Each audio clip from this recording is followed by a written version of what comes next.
So, take a breath, everybody, and let's just fill up. How about another one? Yeah. And gently close your eyes. And let this next breath bring you right into the center of your being.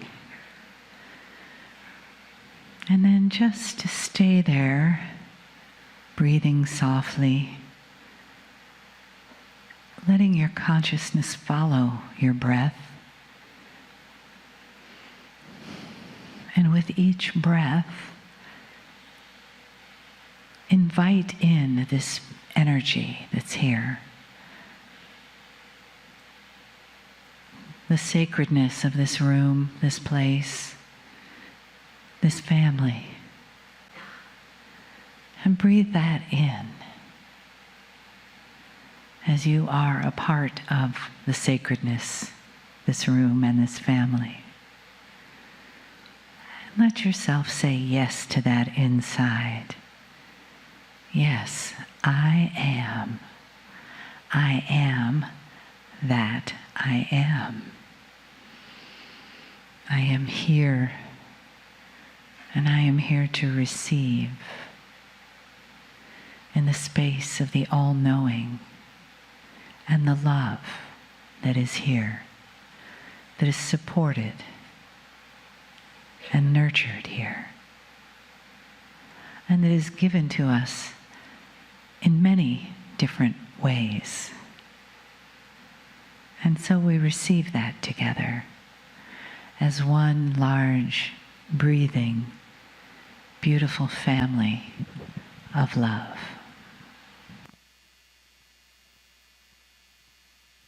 Greetings, dear ones. I'm Kryon of Magnetic Service.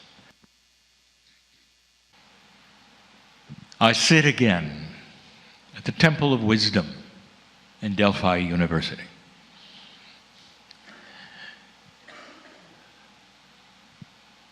The university is known for the pure metaphysical teaching. And I will tell you this, that through the Akash of Marshall and Patricia, they remembered something, and I'll talk about it later, even tonight. Not through the brain, but another way, they remembered something, and that was the original core teaching wheel of Lemuria. Applying that to modern days, nothing much changed. And that was what is taught here in this place and in this temple of wisdom. A part of it resides. The wood resounds with their voices and their energies and remembers this teaching. It is carried yet today by their children and their staff. And they know it. And they're remembering it. And to the best of their ability,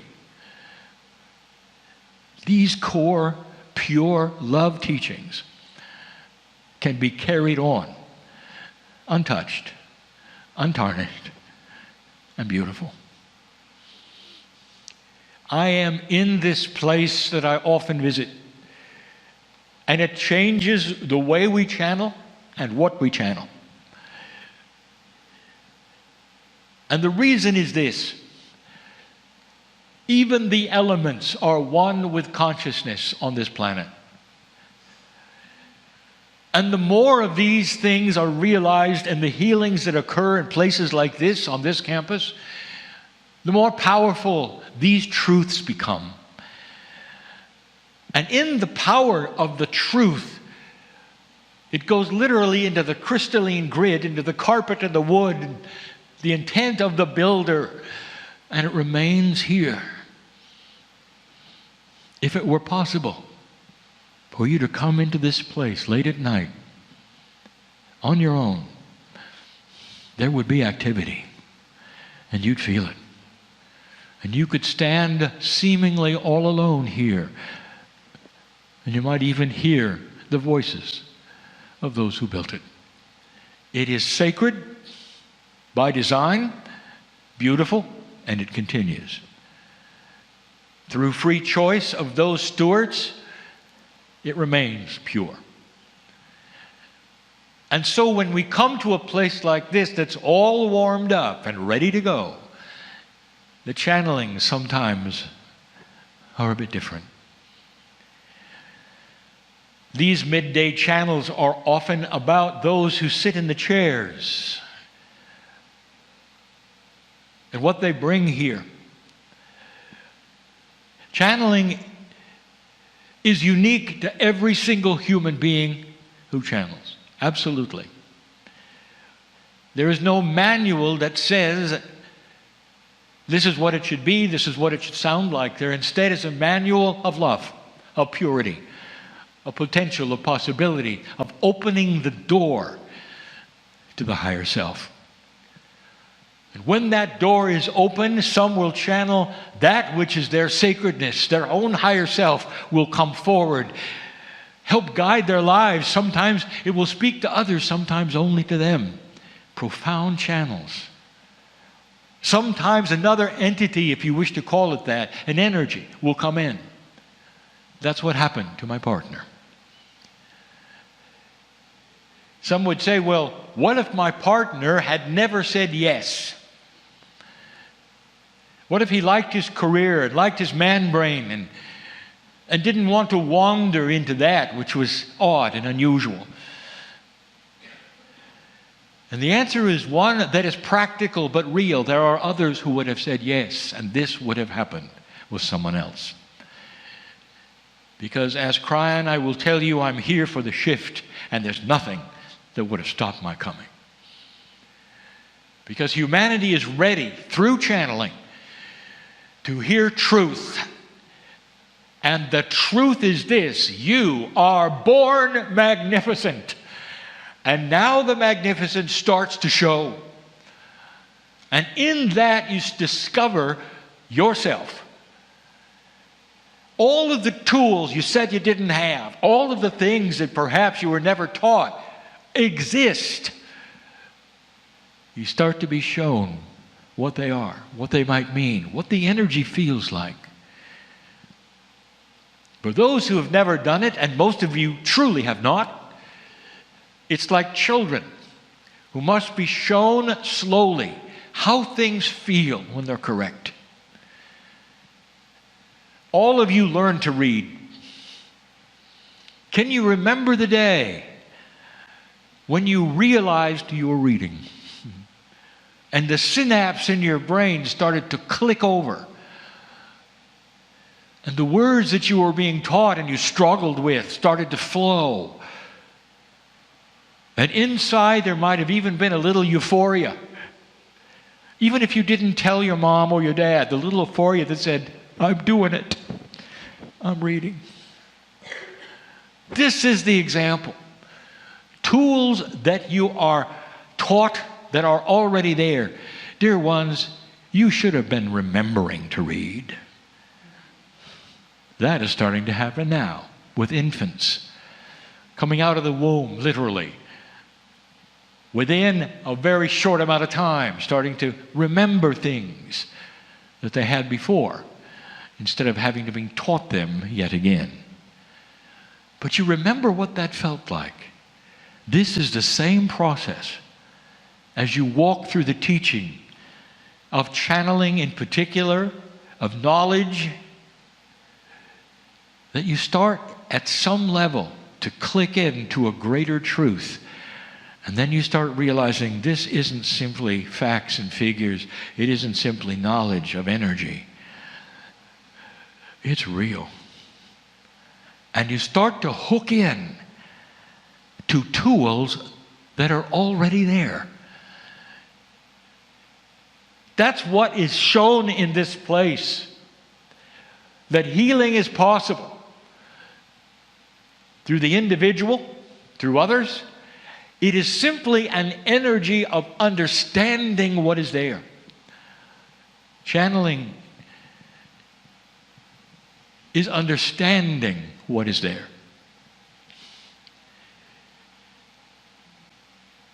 The wisdom that are in these chairs is amazing.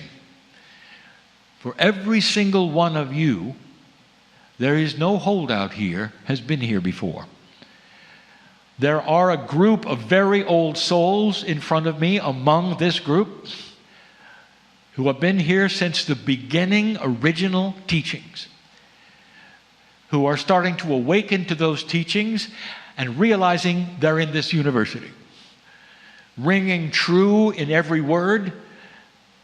They're learning to hook in to energies they haven't hooked into before. And they start realizing they are in full control of their lives.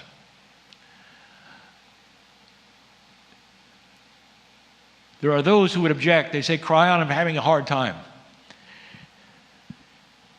I don't even want to tell people what I'm doing because they judge me. They say, well, obviously you've been captured by a cult. Because what you believe is so odd and so strange, it just cannot be true. We wish you the best, but I don't think we're going to go to lunch anymore. I'm having a hard time holding my own among these things. I really don't know what to do.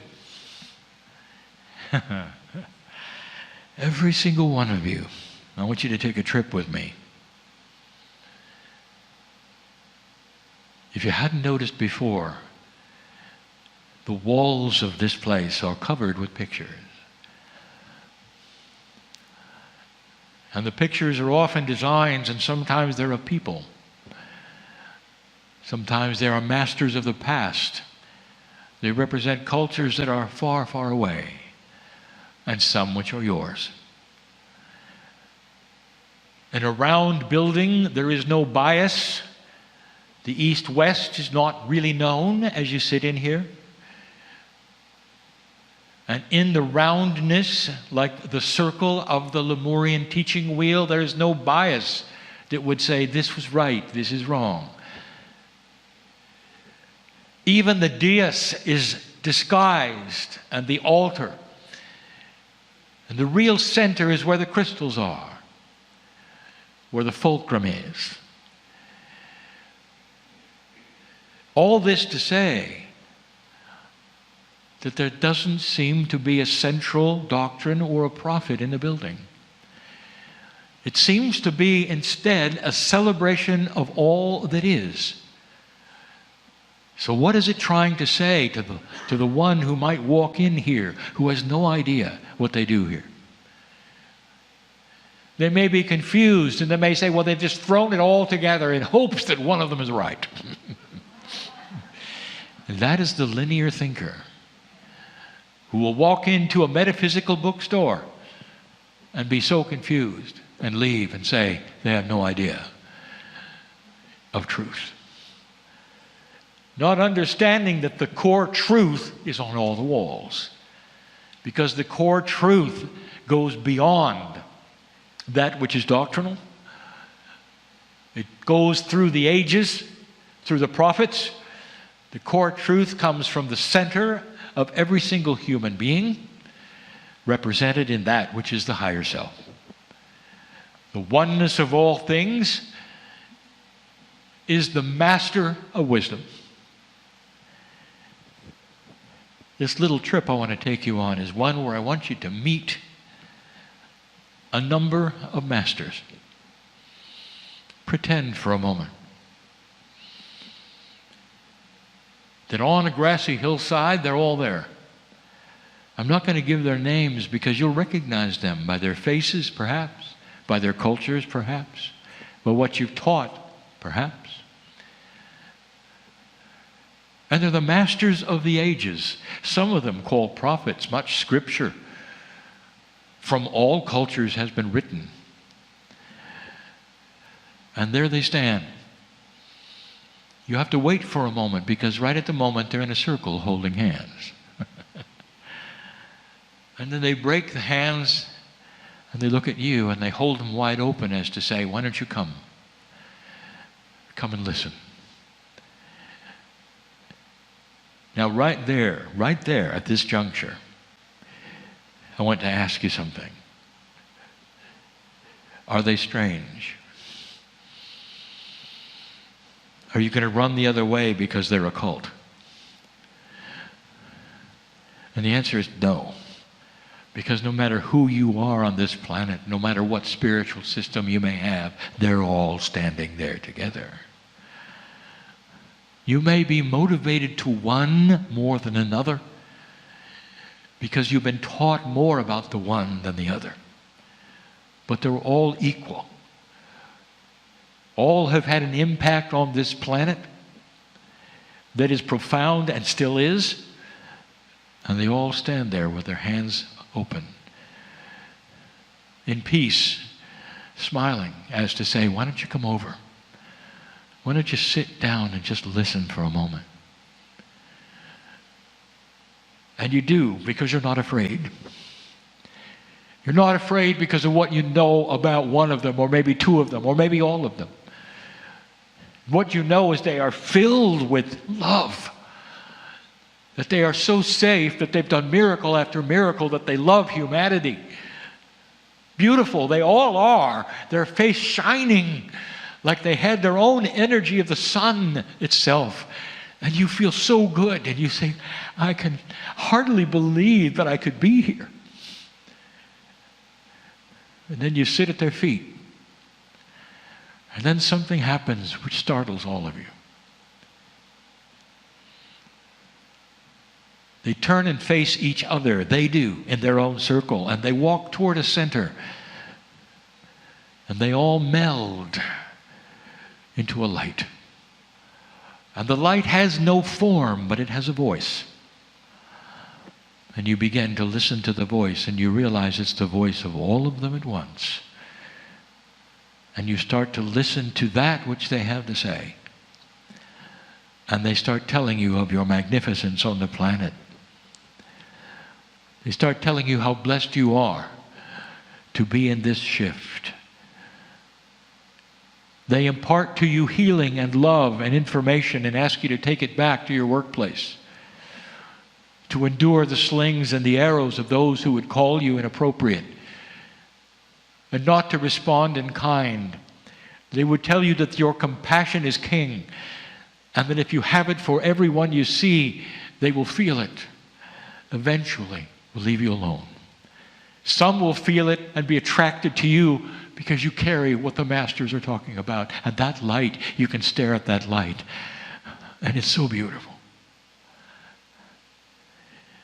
Then the light seems to break apart and simply fly toward each one of you. And you're startled until you realize it's gone inside of you. And then you got it. And then you get it. And why you're there. It's a metaphor of the shift of humanity, where this central source of all the masters that ever lived will fly into the chest of each one of you and live there until the last day. That's your resource. That's the magnificence. And you'll pick yourself up. And you'll come back to a place like this and sit and start asking you the questions, what's next? How can I do this? How can I tell anybody what's happened or what I feel? And then you remember their voices. In ultimate wisdom, you remember what they would say in this place, anywhere. In all the wisdom they could say is, you do not have to say anything. Just be the creator. Be compassionate. Look at every single individual you come in contact with and see first the God inside them. Not how they're acting, not what their problems are, not the names they may call you. Or perhaps in the ones who would come to you and are so needy, don't take on their issues. Instead, you are compassionate and you fill them with light. You are light transmitters, lighthouses as you walk, and you can be silent and carry an impact. And then they say, well, where did you learn something like this?